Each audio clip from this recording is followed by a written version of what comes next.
Fala pessoal, esse é o segundo episódio do podcast Casal Anormal. Meu nome é Fábio Santana, tô aqui com o Eric Sack e hoje a gente vai entrevistar a Luciana Mussalem. Ela é terapeuta haitiana, ela estava aqui no primeiro episódio e a gente vai continuar falando a respeito de terapias haitianas e como essas técnicas podem te ajudar não só no seu desenvolvimento pessoal, como nas suas relações familiares e pessoais. Olá, Luciana! Ê, olá! Aquele olá como se a gente não estivesse batendo mau papo, né? Nossa, acabamos de chegar. E Bom, aí? No primeiro episódio a gente estava falando a respeito do teu histórico e como que você chegou nessa técnica, né? Foi. Para quem não conhece a técnica haitiana, desse negócio da leitura da configuração corporal, do processo de melinização, dá pra gente assim um resumão, um overview daquilo que você falou no primeiro episódio. Certo, gente. Para lembrar que não tem nada a ver com místico, porque a pessoa confunde Reich com Reiki, não tem nada a ver, né? Reich foi o amigo de Freud e ele percebeu nos estudos dele que, de acordo com a configuração do nosso corpo, nós temos um padrão mental. Então, ele começou com a leitura do corpo, tá? Então, ele foi pesquisando desde a barriga da mãe, né, o processo de mielinização da medula até os 5, 6 anos de idade, onde a criança já está configurada, tem os padrões mentais, desenvolveu mecanismos de defesa por conta do ambiente, da família de origem, ela desenvolve tanto recursos e funções como bloqueios e disfunções e mecanismos de defesa para se proteger do ambiente. E quais são os estágios? Porque parece que são 5 estágios do desenvolvimento cognitivo que determinam 5 traços de caráter diferentes. Você poderia falar um pouquinho de cada um e de quais as características? Vou falar. Começa na barriga da mãe, né? Que chama... os nomes não são nada muito bonitos, né? Não estranhem. Mas esquizoide começa, né, na primeira etapa, na gravidez, até o 10º dia de nascimento. Então, todo o processo da gestação, a criança sente o que a mãe sente.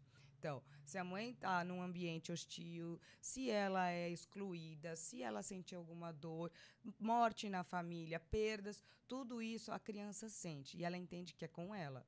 Tá? Não significa que a mãe está rejeitando a criança, mas a criança sente que o ambiente não está favorável a ela. Por quê?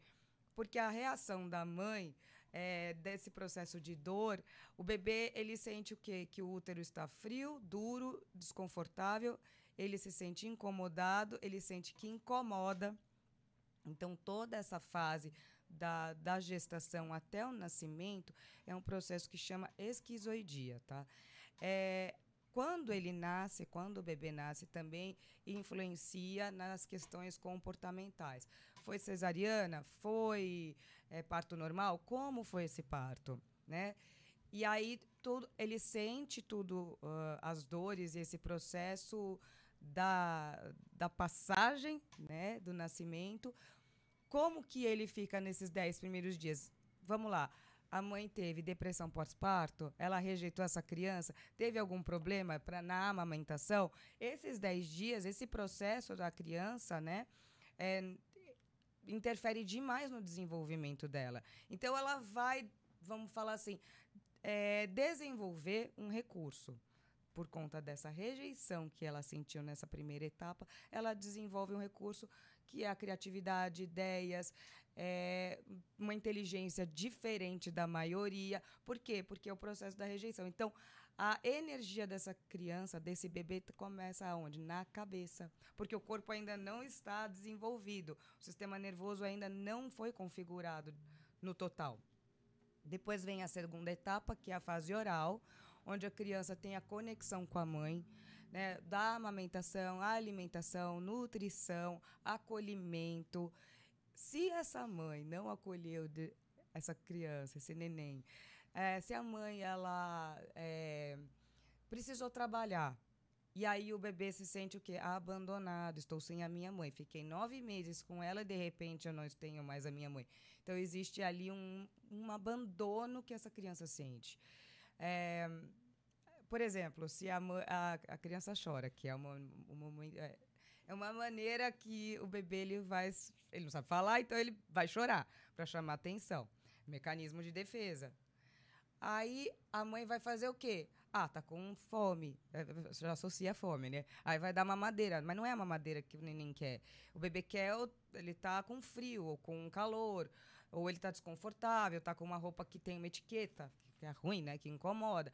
Então, ele não sabe falar, mas ele chora. Pra quê? Pra ganhar a atenção dessa mãe. Aí, na fase adulta, é muito interessante porque ele desenvolve alguns mecanismos, que é da comunicação, do acolhimento, né? Ele gosta de estar com pessoas, enfim, né? Depois a gente fala dessa parte. Depois vem o terceiro traço, que é a psicopatia. Não é patológica, né? É um mecanismo onde a criança entende que ela pode negociar o que ela quer. Então, vamos dizer, tem a mãe, a figura materna, que ele vai tentar negociar com a mãe um biscoito, a bolacha, o brinquedo e tal. Aí não consegue com a mãe articular, então ele vai tentar com o pai. Não conseguiu com o pai, vai com o tio ou com a tia, que certamente ele vai conseguir, né? Ou com o avô ou com a avó, né? Então ele começa a entender que não tem mais a mãe que ele pode estar negociando, articulando, mas tem outras pessoas que ele pode conseguir o que ele quer. Nisso ele vai, dependendo de como ele é estimulado, ele pode ser um bom líder, ele pode ser um bom gestor, ou não. Porque se ele entrar no mecanismo da dor ali, entender que ele consegue tudo no grito, você vai ver comportamento na questão, depois da adulta, uma pessoa extremamente abusiva, uma pessoa tóxica, que acha que quer controlar as pessoas, entende? Porque aí foi disfuncional. Depois vem a fase do masoquista, que não é a pessoa que ama sofrer, mas são pessoas que carregam muitas coisas. Por que ele carrega, né? Porque no processo do desfraude, a mãe falou, credo, que cocô fedido. Ai, que nojo. Gente, a criança, ela não tem controle do esfíncter. E ela entende aquilo ali uma recriminação, uma crítica, uma humilhação. Nesse momento, o que a criança faz? Ela não tem controle do cocô. Ela tem e nem o controle do esfíncter. Então, ele tranca o bumbum, coloca o bumbum para dentro e fica aquele bumbum achatado de gaveta, né não? Bumbum, sem bumbum, porque não teve controle do esfíncter, mas ele aperta o bumbum para falar assim, preciso evitar fazer cocô. Preciso evitar, vou falar aqui que merdas aconteçam. Então, por quê? Porque eu não quero ser criticado, humilhado, exposto. Então, ele fica mais trancado até nele mesmo. Ele não fala mais, ele fica no mundinho dele, na caverninha. Tudo que ele sente, ele vai trancar. Ele não, né? Então, aí ele já começa até um problema intestinal, se isso não for bem estimulado, vamos falar assim. E depois vem o processo da rigidez, que é com 5, 6 anos de idade, onde termina a mielinização da medula na fase genital e é onde a criança começa a entender que no mundo existe pares. Então, ela quer fazer o par, a menina com o pai e o menino com a mãe. E aí, ela é a princesa do papai e a pessoa que ela quer casar é com o pai. Você não vê isso? A criança fala assim, quem é o seu par? Meu pai, eu vou casar com meu pai. Né? E o menino com a mãe, eu vou casar com a minha mãe. Só que aí ele não pode, porque eu já tenho o par, né? O pai e a mãe. Então ele vai procurar casar com quem? Com o avô, vai casar com o tio. E não é casar, eu quero o meu par, porque eu quero eu quero ser atraente para outra pessoa, eu quero que eles. Eu quero ser importante para um sexo oposto. Não estou falando de atração sexual. Né?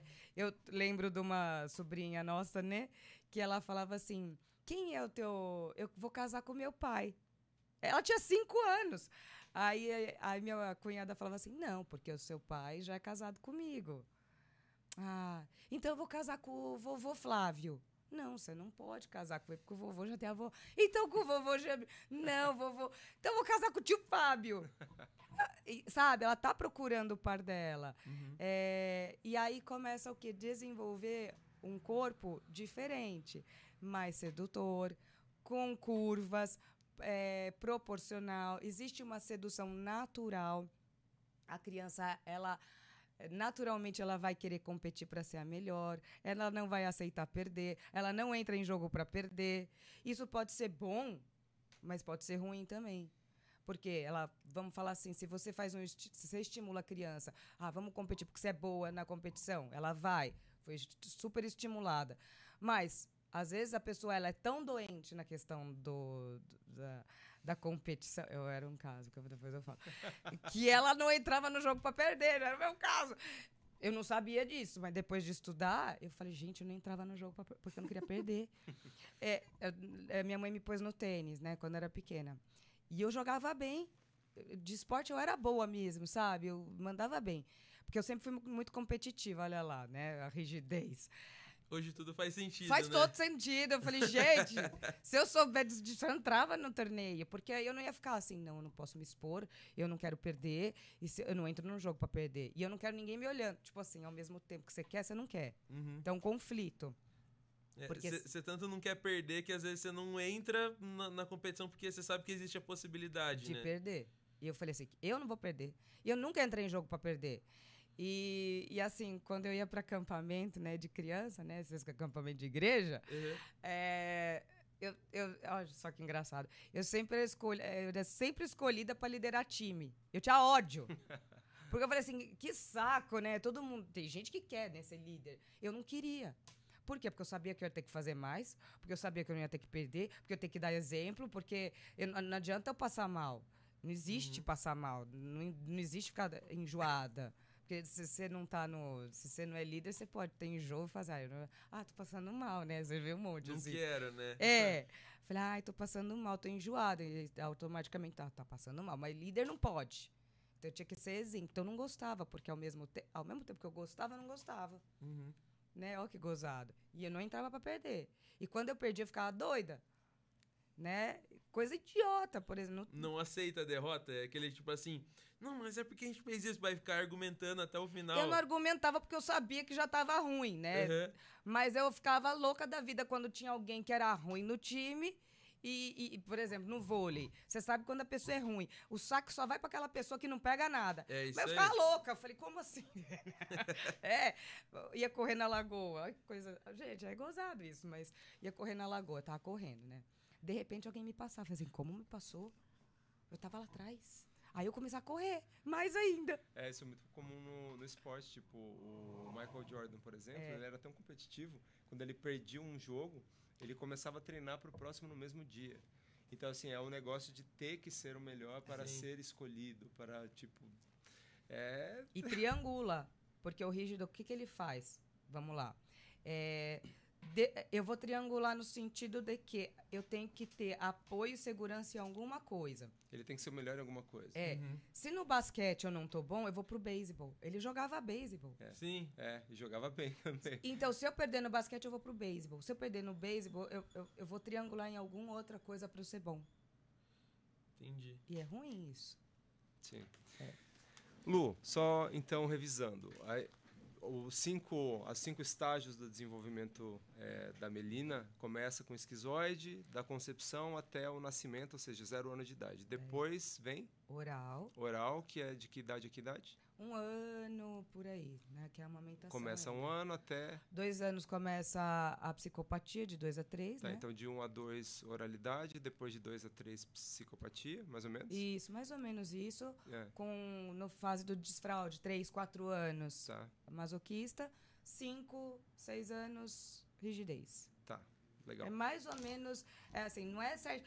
1 ano, tá. Sim, oral. mas é que mais ou menos a fase que... É a fase do Entendi, desenvolvimento. não é um tempo preciso, então. Não, porque assim, o que acontece? Por exemplo, vou dar uma, assim... oral quando você junta aquela fase da oralidade com a psicopatia, quando tá entrando na psicopatia, na negociação, o que você vê na criança ali? Um vitimismo. Você taca no chão, chora, faz drama, né? Aí sai da psicopatia, ela vai entrar no masoquismo. O que você vê ali? Como é que é o mecanismo dela tentar conseguir alguma coisa, né? O mecanismo dela de defesa dela, né? Ela vai ser agressiva, porque o masoquista ele tem uma agressão interna. Entende? Uma ira contida, uma né? ira contida, uma explosão que fica lá, que nem uma panela de pressão, que ela vai suportando as coisas. Então, quando você vê a fase oral, psicopatia e masoquista, você vai ver comportamentos distintos, né? Uma é vitimista, a outra é agressiva. Então, aonde que ela está conseguindo mais manipular ou articular? É sendo a vítima ou é sendo a agressiva? Entendi. E esses padrões, eles já são bem antigos, né? O primeiro estudo que remete isso daí é de Platão, lá com os tipos, né? Que ele identificou do sanguíneo, né? colérico, como é que era? Sanguíneo, colérico, fleumático e melancólico. E melancólico, né? Que são quatro. Eu como quem não era... Mandou bem, é isso mesmo. E aí depois vem uma outra metodologia do DISC, né? Sim. Que também classifica como dominante, como é que é? Dominante estável? Não. Estável. Não. É dominante, influente, estável e conforme. Como que você vê esse aí eu não sei. Esse estudo do Reich comparado com esses outros dois estudos? Assim, porque parece que falta um traço de caráter, não sei. Parece que ele não é tão preciso quanto o do Reich. O DISC, ele ficou uma nomenclatura muito boa, né? Porque você vai falar assim, porque o DISC, as empresas usam muito para fazer treinamento, né? É legal, porque você olha lá, você quer ser tudo, digamos assim. Só que você faz ali tem uma você ficha. Você preenche um teste. Que você vai lá, eu sou assim, me identifico com isso, me identifico com aquilo, tá. Não é tão confrontativo nas palavras, vamos falar assim, porque você vai... Se eu chegar numa vamos lá, numa entrevista. Numa entrevista. Não numa entrevista, mas num treinamento de empresa, com esses nomes que se é psicopata, se é masoquista, se é esquizoide, eles não vão gostar. As pessoas podem se sentir ofendidas, fala assim, também. não, eu não sou esquizoide, não sou masoquista, louca. Eu sou psicopata. É um nome feio, vamos falar assim. Então, ela tem que mudar o nome para a pessoa entender que ela não é aquilo ali. Eu sou o quê? Eu tenho tendência à liderança, tenho uma tendência a uma articulação, uma negociação favorável. Eu tenho uma tendência a ser perfeccionista. Eu gosto mais de ficar, vamos falar assim, atrás nos bastidores, né? Organizando as coisas. Eu sou bom nisso. Eu solidifico, né? Eu sou uma pessoa que eu solidifico, né? Que podem ter confiança em mim, porque eu guardo, enfim. É melhor você falar isso do que falar, não, você é masoquista. Não é bem diferente? Pra quem não entende ainda, né? Entendeu? Mas, assim, se você for ver a questão do DISC com os traços de caráter, tá faltando aí algumas coisas. Por exemplo, do esquizoide não tem no DISC. Que é o criativo, que tem ideias diferentes, que é uma pessoa que ela vai ser extremamente inovadora, e não tem isso no DISC, né? Então, falta algumas coisas que o DISC não tem. Outra coisa que é legal nessa questão dos traços de caráter, diferente do DISC, o DISC você precisa preencher uma ficha. Nos traços de caráter, você faz a leitura corporal. Então, em 10 minutos, menos que isso, 5 minutos, você já faz uma pré-leitura. E aí você identifica um padrão mental. E é óbvio, depois de uma entrevista, você consegue puxar mais daquela pessoa, porque a gente não tem só um comportamento, a gente tem 2 ou 3.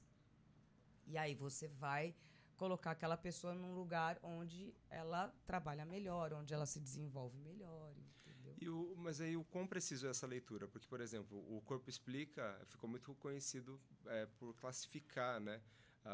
Dentro também da técnica, né? do Reich, as pessoas. Só que, assim, qual que é a precisão disso, de você determinar que a pessoa tem uma predominância? Porque, até onde eu entendi, todos nós temos as 5 características, né? Em proporções diferentes e que também se manifestam em circunstâncias diferentes. O quanto que você tem um teste, uma coisa que você fala assim, você é isso, é preciso ou não? Como que funciona essa modulação desses traços de caráter? Olha, quando eles entraram, assim, é bem interessante, porque quando eles começaram, todo mundo sabe, já ouviu falar do Corpo Explica, eu fiz o Corpo Explica porque eu achei maravilhoso, falei, gente, que negócio bacana, Só que eu me aprofundo mais, assim, eu não fico naquilo ali e você é isso e pronto, acabou. Por quê?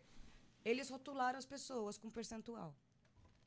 Então, você tem, sei lá, você tem 40% de oralidade. A pessoa fala assim, eu sou só oral e não sirvo mais para nada, o meu negócio é comunicação, atrair pessoas e tal.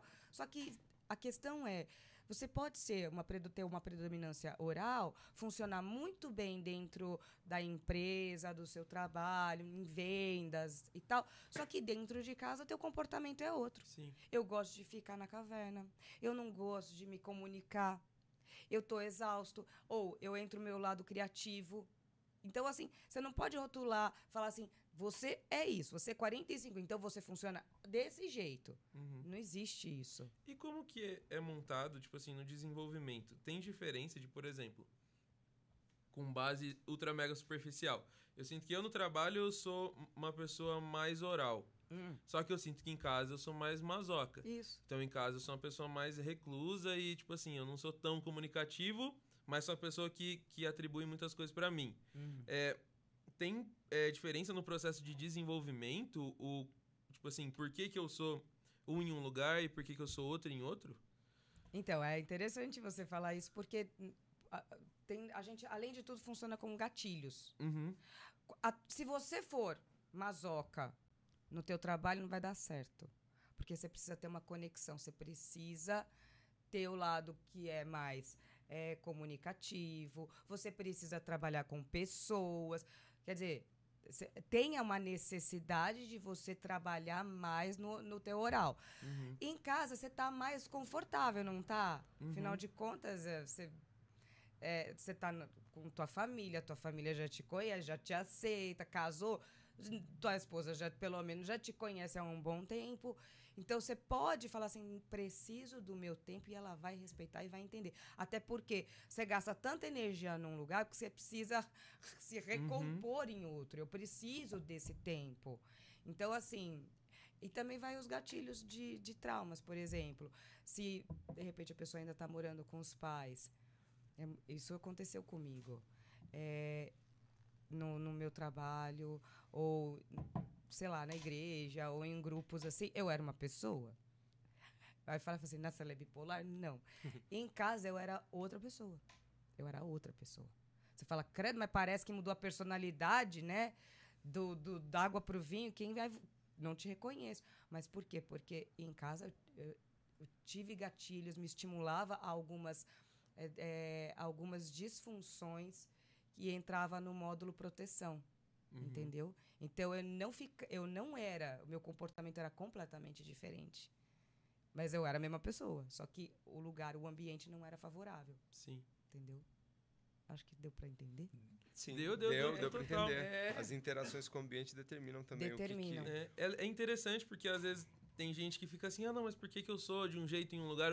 Ou fala assim, não, esse cara ele é totalmente diferente aqui, por quê? Eu acho que isso deve acontecer bastante com casal, né? Total. Cara, porque você fora de casa é uma pessoa, com outras pessoas você é uma pessoa, e dentro de casa você é outra. Aí eu te pergunto, né, como que essa pessoa se relaciona com ela? Porque às vezes... Eu vou te falar de um caso que aconteceu com uma mulher que ela sofreu abuso sexual. O marido não sabia, tá? E ela era magra, ok, tá. De repente, o marido falou alguma coisa pra ela que ela lembrou do abusador e ela começou a engordar. Caramba. O que aconteceu ali? Aquele gatilho que o marido deu sem saber, e ela também não, assim, nem imaginava o que ia acontecer, como é que o corpo ia se proteger daquilo ali. Nada mais ela engordou para se proteger de um outro abuso. Sim. Entendeu? Então, não é que... Às vezes o marido ou a esposa não sabem do trauma, e nem é a própria pessoa, né? Porque não tem o autoconhecimento. Então, às vezes, dá um gatilho ali que ela se fecha. Então, tipo, é comigo? Não, às vezes não. Mas fez lembrar.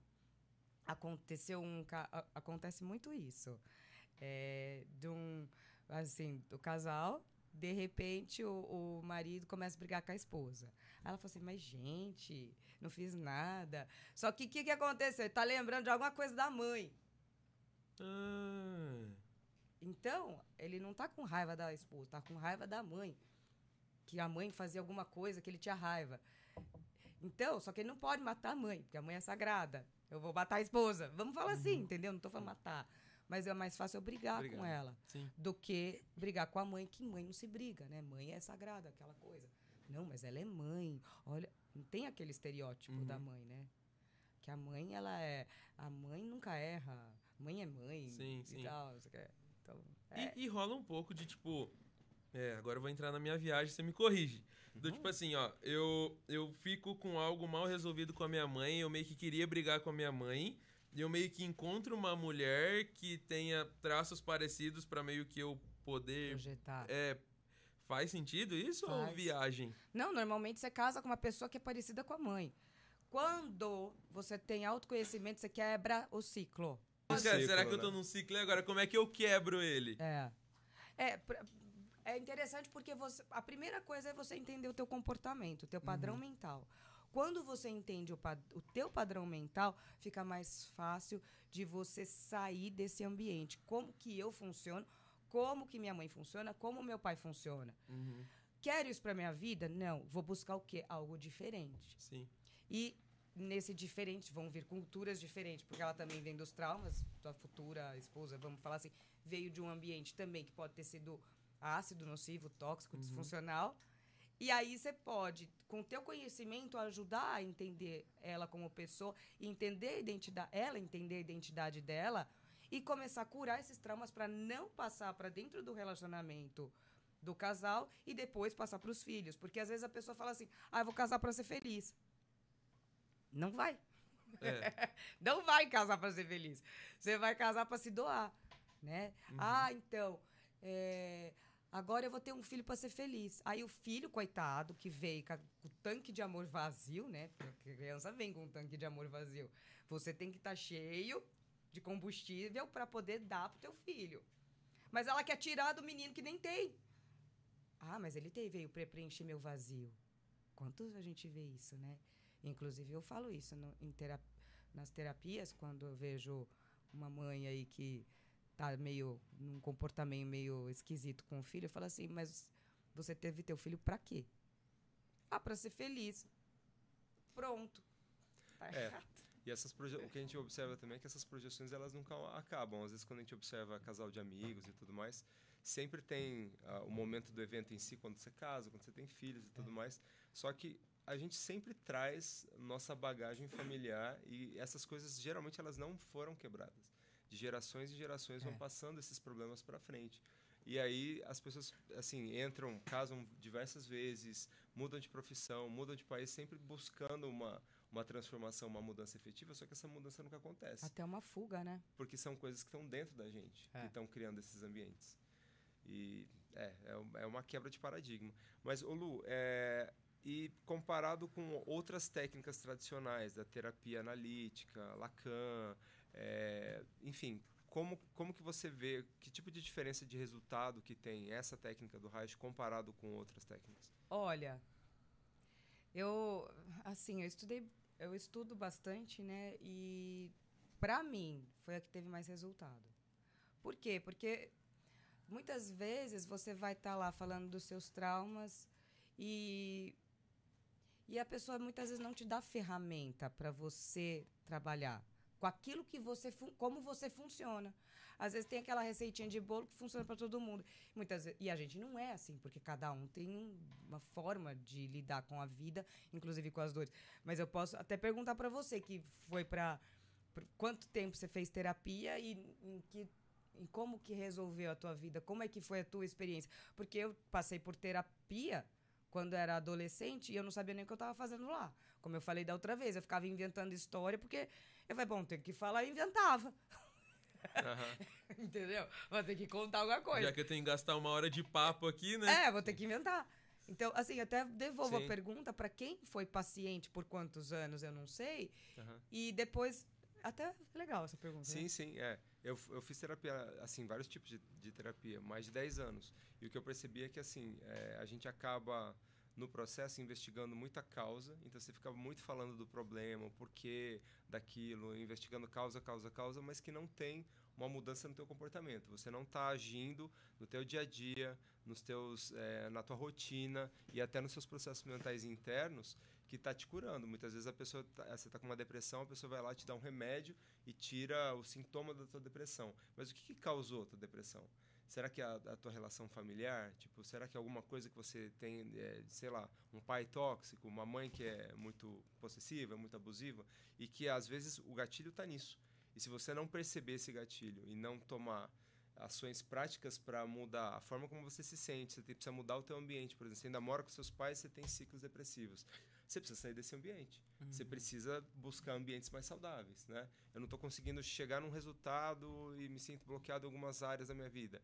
Será que não é também a forma como você vê o trabalho? Qual que é o histórico que você tem na sua família com relação à parte profissional, à parte financeira, né? Então, assim, são todos comportamentos aprendidos que a gente tem. Só que muitas vezes a gente tem objetivos que a gente vai traçando ao longo da nossa vida e que a gente entende que existem impedimentos, só que nem sempre fica claro na psicologia tradicional como que você quebra esses impedimentos, né? É muito negócio de medicar, é muito negócio de dar um remédio como se aquilo fosse curar você. Mas a origem daquilo está no teu processo mental, né? Então, assim, realmente, ao longo de 10 anos que eu fiz as terapias tradicionais, ele não foi efetivo. E, assim, a gente é casado, gente. A Lu é minha esposa e assim, posso dizer que eu fui o primeiro paciente dela quando ela começou a estudar essa técnica. Porque eu estava tomando remédio e ela falou assim, não, eu vou te ajudar, você não vai mais tomar remédio. E, realmente, hoje eu não preciso mais tomar remédio. Mudando minha rotina, com atividade física, com hábitos, assim. Então, é muito mais saudável você tratar da tua psique, do teu corpo. E muitas coisas têm o reverso também. Eu acho que o corpo e a mente, a ciência tradicional trabalha como coisas separadas, né? Como se a tua mente e o teu corpo não estivessem nem no mesmo lugar. Quando, na verdade, é uma coisa só. O que você age sobre o seu corpo vai interferir na sua mente e os padrões mentais que você mudar também vão interferir no seu corpo. Então, uma coisa meio que está totalmente conectada na outra. Sim.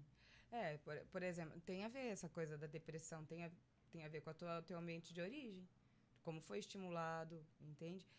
Existe às vezes um abandono que quando criança não identifica, porque criança não sabe falar, nem a gente sabe falar direito, né? A criança não sabe falar, ela sente. Mas aquilo que ela sente, muitas vezes, o pai e a mãe não estão prestando atenção nos sinais que a criança está dando. Por quê? Não é culpa deles, mas eles têm um dia cheio de trabalho, ainda mais hoje, que a gente não dá para trabalhar com uma coisa só, tem que fazer mais de uma. E a mãe também tem que sair para ralar. Então, ela não tem a atenção devida. Aí fala assim, meu filho está com... Agora tá na moda do TDAH, né? Eu peguei no ônibus esses dias TDAH, né? Peguei, então. Pois Hoje tá assim, eu sou bipolar e tenho TDAH. E tenho mais alguma coisa que daqui a pouco vem uma moda. Gente, não é que é moda. Todo mundo... Hoje, o que a gente tem de informação? O que a gente tem de ansiedade do quanto que a gente lê, se compara... rede social, o que está estimulando você? Um pensamento acelerado, você não consegue se conectar com uma coisa só. Eu tenho TDAH? É fato. Eu não consigo me concentrar numa coisa só. Todo mundo tem TDAH hoje, entendeu? Não, fora com rede social, tudo mais, estimulando conteúdo curto, né? Curto, você não tem paciência para ver. WhatsApp, você acelera em 2, porque você não tem mais paciência de ouvir um. Né? Então, assim, tá tudo muito rápido, né? Tá tudo acontecendo... E tudo com muito estímulo, né? Todo vídeo que você vê tem legenda, tem música, tem edição que fica dando transição. O WhatsApp você consegue acelerar e a hora que você cai no mundo normal, que a pessoa fala no 1.0... Não tem paciência. Falei, nossa, que lerdo. Você habituou a comunicação muito rápida. E, eu vou falar... Posso falar um defeito aqui meu? Que, assim, eu tenho TDAH no trânsito, por exemplo. O pior lugar pra ter TDAH, né? Não é, porque você fala assim, meu Deus, a pessoa não anda. E você fica lá. E quer dizer, às vezes você fala assim, meu Deus, eu tenho que esperar 3 minutos pra passar o caminhão. Só que você fica ali, né? Tipo, vai. Eu tô falando disso porque a gente tá nessa coisa meio acelerada, nesse ritmo acelerado. A gente não tem mais paciência. E eu tô falando que é um defeito, que é meu até. Que eu sofro. Eu sofro no trânsito. E é triste, né? Sim. Cara, trânsito pra mim também é um negócio que me pega muito, porque você fica parado ali, e aí nessa sensação de hoje, parece que você tá o tempo inteiro fazendo alguma coisa, no fim você não tá fazendo nada. Tô perdendo meu tempo. E aí eu fico ali no trânsito e falo assim, caramba, cara, tô perdendo tanto de vida. Eu venho todo dia de Campinas pra Valinhos, eu fico assim, caramba, eu perco 1 hora do meu dia, todo dia. E na Dom Pedro, que ninguém anda. Gente, não anda. Aí você fala assim, tem batida. Não tem batida. É os caras que não andam. Não tem. Tipo assim, o cara tá, tipo, não acordou ainda. Então, assim, eu falo assim, gente, por que não vai? Pode cortar esse pedaço, se precisar, viu? Senão, vai. Tem gente que vai se identificar, vai, né, gente? todo mundo, cara, todo mundo. Porque é cotidiano, até né? porque a gente não é perfeito. Então, eu acho que é legal você também falar, pô, tem uma fraqueza aí. Total. Ô Lu, falando de um tema de hype aqui, todo mundo tá falando muito do Pablo Marçal. Cadeirada. E aí, tem uma metodologia dele aí que ele chama de desbloqueio, né? Que ele aciona, tipo... Ele faz o que ele faz nos debates. Ele aciona a ira das pessoas. A pessoa meio que assim sai... e geralmente associada à paternidade, né? Esse negócio de, você teve um pai disfuncional. Acho que quase todo mundo teve algum tipo de pai disfuncional, na raríssimas exceções. E assim... E aí, quando a pessoa entra nesse estado de fúria e tudo mais, eles falam que aí faz uma reprogramação mental na pessoa, né? Como que você vê essas técnicas aí desses coaches e principalmente do Pablo em si? Eu falo que lata vazia faz barulho, né?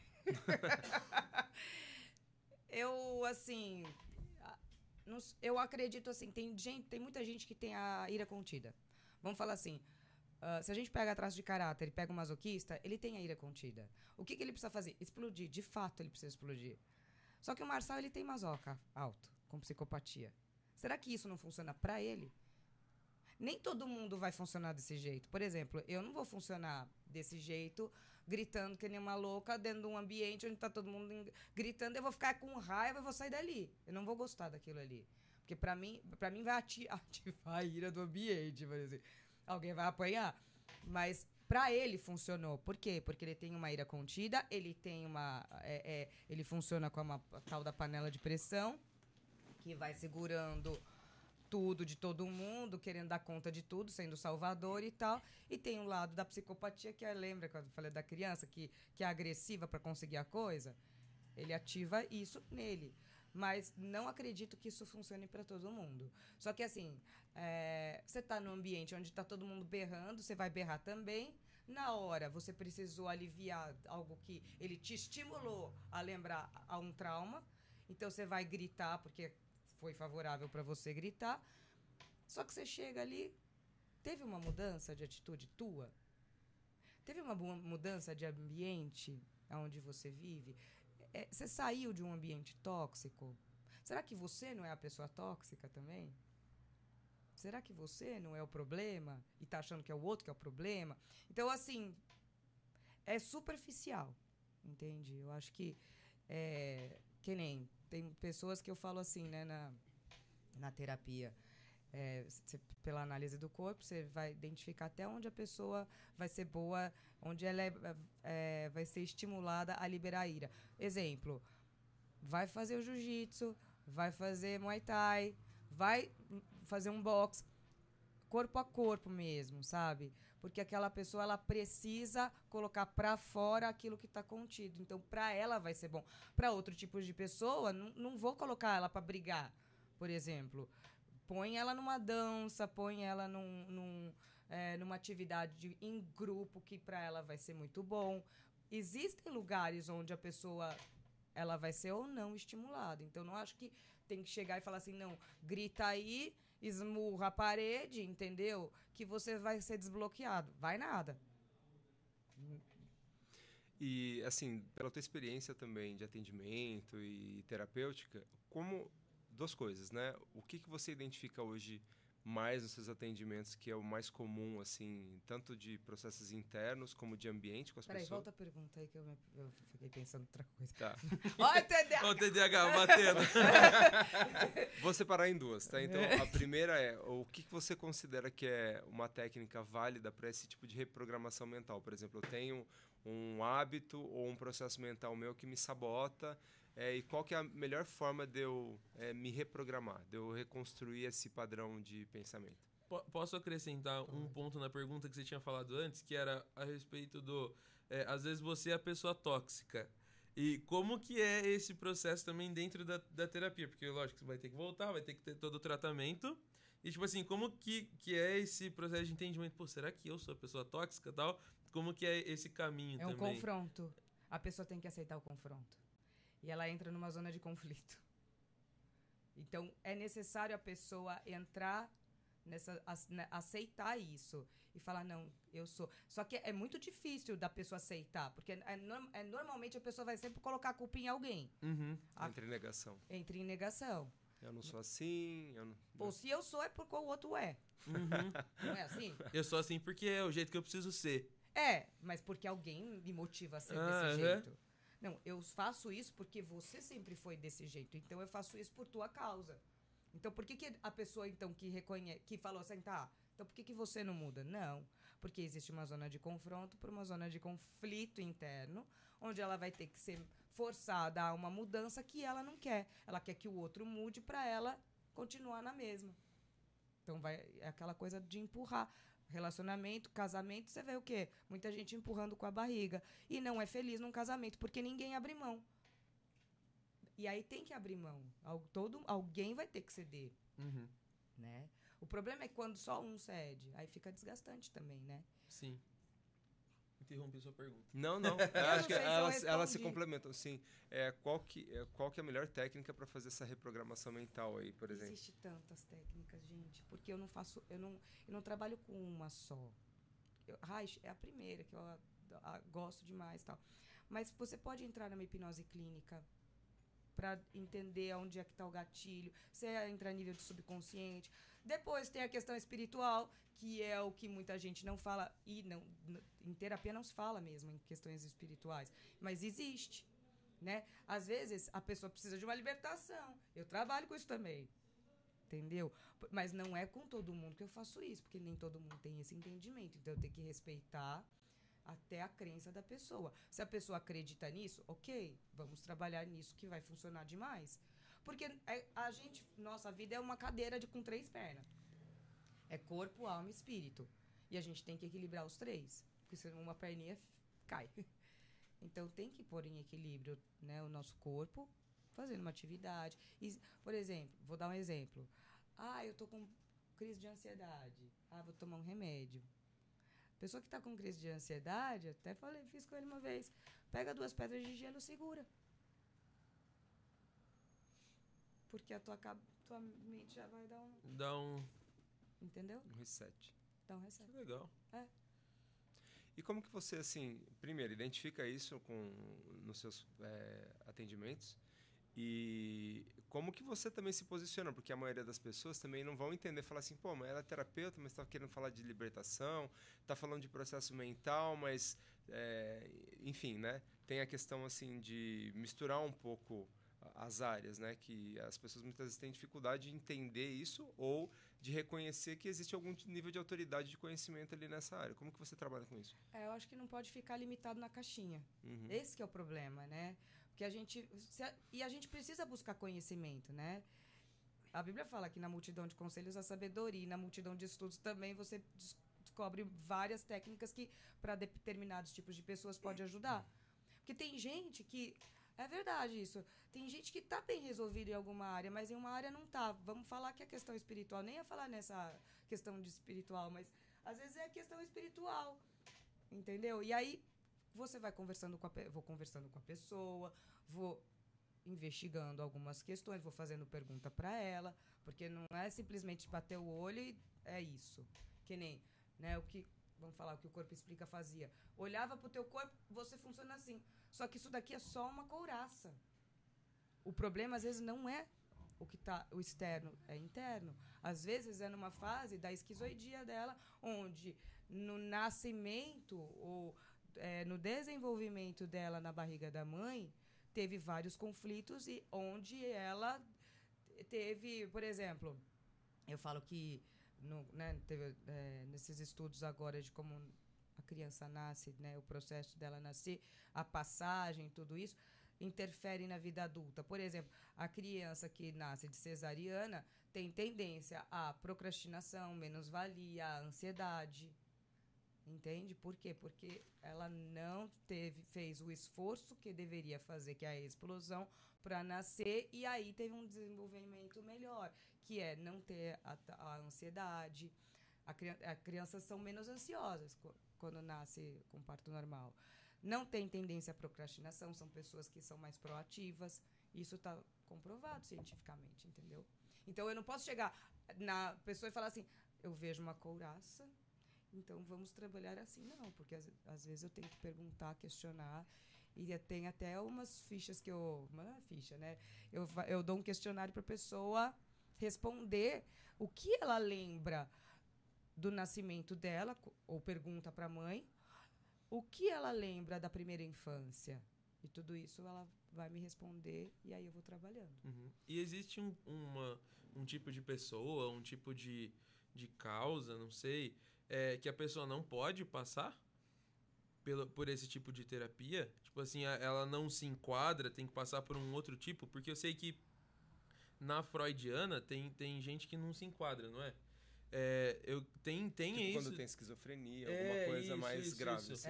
Mas aí é caso mesmo. Aí eu acredito que precisa de um psiquiatra mesmo. Porque nem tudo a gente tem resposta. Eu acho que tem coisas que precisa ser medicada. Então, assim, eu não posso entrar nessa área mesmo de medicação, psicopatia patológica. Aguda, isso tudo eu acho que é mais profundo, aí é um psiquiatra. Mas, tipo, mesmo. Tirando essas pessoas que são os neuroatípicos, todo mundo se encaixa, todo mundo se enquadra. Todo mundo se enquadra. O que eu pergunto é, será que essa pessoa está preparada para ouvir aquilo que ela não quer? Entendi. É que a terapia haitiana ela é mais confrontativa. Ela não vai ficar alisando seu problema. Não vai. Né? Ela vai meio que ir em cima do teu comportamento e como que você consegue ou alterar ou melhorar um comportamento para ter uma mudança mais efetiva, né? Mas é gozado que no caso, às vezes, dessas psicopatias mais graves, né? Da esquizofrenia, enfim, gozado que mesmo medicando e tudo mais, a ciência também já identifica que tem algum aspecto ali que eles não conseguem explicar. E que muitas vezes outras abordagens falam de uma interação assim espiritual, tipo pessoas que veem coisas e é um delírio, é uma alucinação, mas que às vezes veem coisas que são reais de algum histórico de alguma pessoa, de pessoas falar informações que ninguém teve acesso, mas que depois descobrem que é verdade. Então, assim, existem algumas conexões que a gente identifica que são espirituais, mas que a ciência não reconhece isso, né? Não, porque é racional, né? Ela não vai explicar o mundo espiritual. Não tem como. Sim. E tocando nesse assunto vai pagar de louco ainda o outro, coitado. Tocando um pouquinho mais nesse assunto da libertação, onde que você aprendeu isso, né? A tratar com a questão de libertação, e o que você acha desses coaches que usam a religião também para manipular as pessoas? É fácil, né? Usar a religião para manipular, porque você pega a boiada. Sabe por quê? Porque a pessoa todo mundo tem um vazio.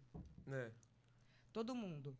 E quando você fala de Deus e fala coisas que a pessoa quer ouvir a respeito de religião. Por que a pessoa vai na igreja? É porque a vida tá boa? Não.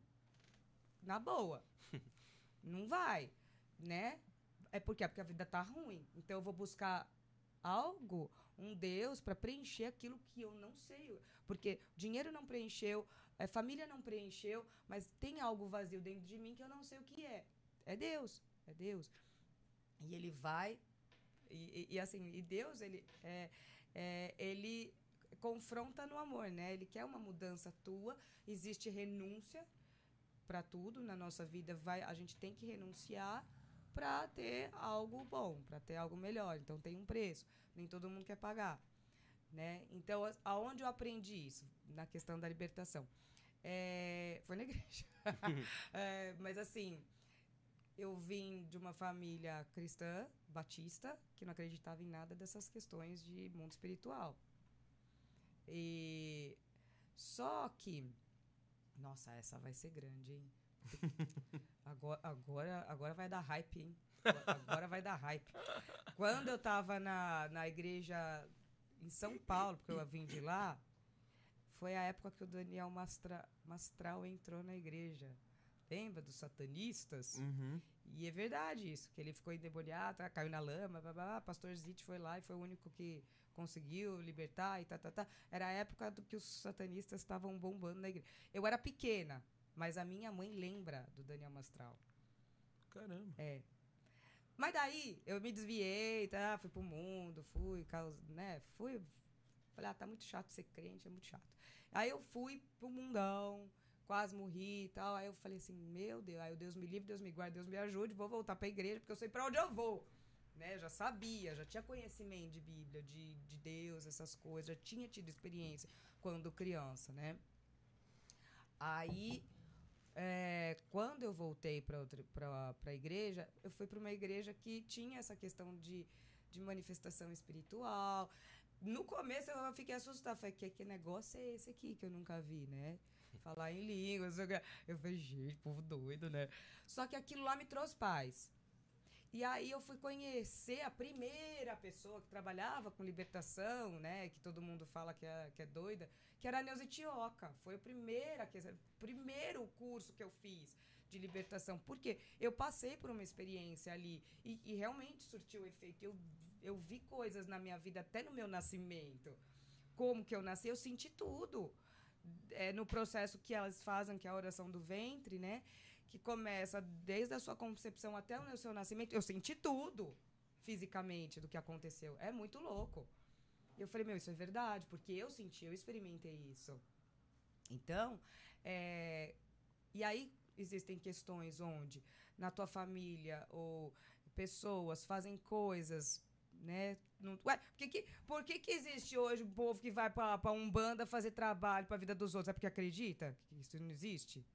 Vai fazer porque acredita, não é? Uhum.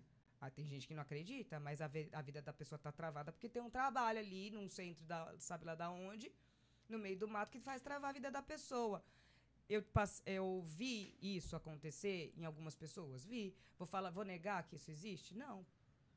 Então existe. Mas é que nem todo mundo eu posso chegar e falar, é assim. Né? Parece papo de doido. Sim. Uhum.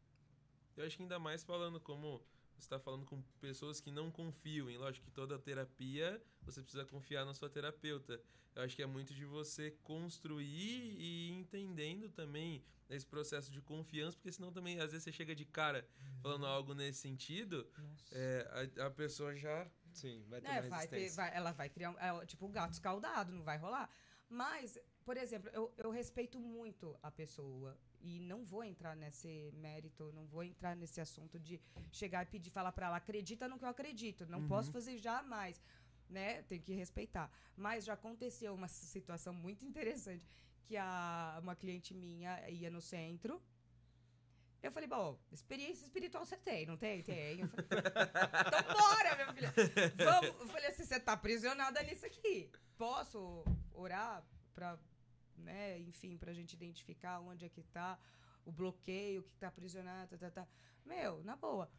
Ela se sentiu melhor. Eu falei, gente, eu não converti a menina, tá? Na boa.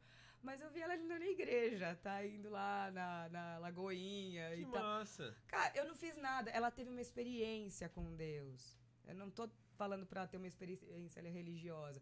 É Deus quem faz a obra. É Jesus quem liberta, não sou eu. Eu sou uma ferramenta, né? Pra levar a pessoa a conhecer o que é isso, né? E aonde ela tá. Porque muitas vezes a gente entra na ignorância. Quantas vezes eu já não fui...